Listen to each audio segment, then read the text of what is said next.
హరి ఓం.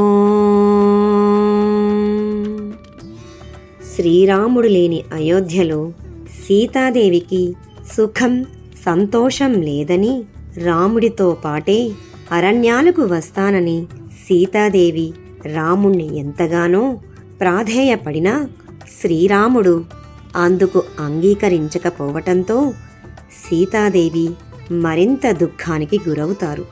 తన భర్తే తనను దూరంగా ఉంచుతున్నారని దుఃఖంతో శ్రీరాముణ్ణి గట్టిగా నిలదీస్తారు. అయ్యో రామా, మిమ్మల్ని ధనుర్భంగ సమయంలో చూసి మా తండ్రి జనక మహారాజు మీరు ఎంతో వీరుడని భావించారు. కానీ మీరు పురుషవేషంలో ఉన్న స్త్రీ అని గుర్తించలేదు.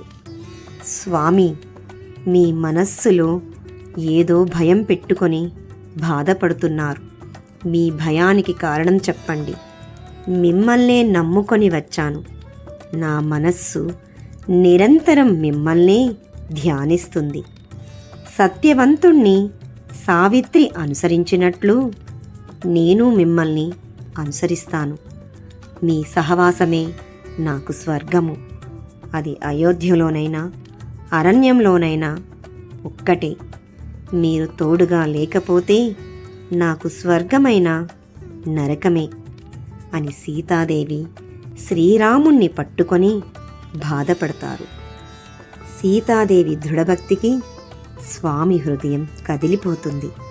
ఆమె దుఃఖము ఆయన మనస్సుని ద్రవింపచేస్తుంది.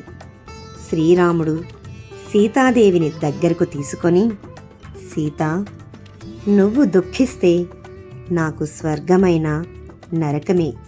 నీ ఆనందమే నాకు స్వర్గం.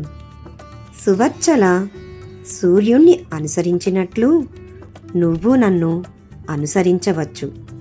సర్వ జగత్కర్త అయిన బ్రహ్మ ఏ సత్వానికి భయపడనట్లే నాకు కూడా ఎవ్వరి వలన ఎన్నడూ భయం లేదు.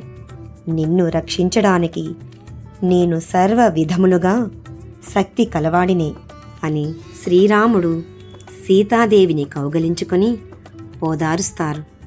సీత, నువ్వు నాతో వనాలకు రావటానికి నువ్వు తీసుకున్న దృఢ నిర్ణయం మన ఇద్దరి వంశాలకు తగినట్టిది. మన వనవాస ప్రయాణానికి ముందుగా ఆచరించవలసిన దానాది క్రియలు ప్రారంభించు, ఆలస్యం చెయ్యకు అని సీతాదేవికి శ్రీరాముడు చెప్తారు.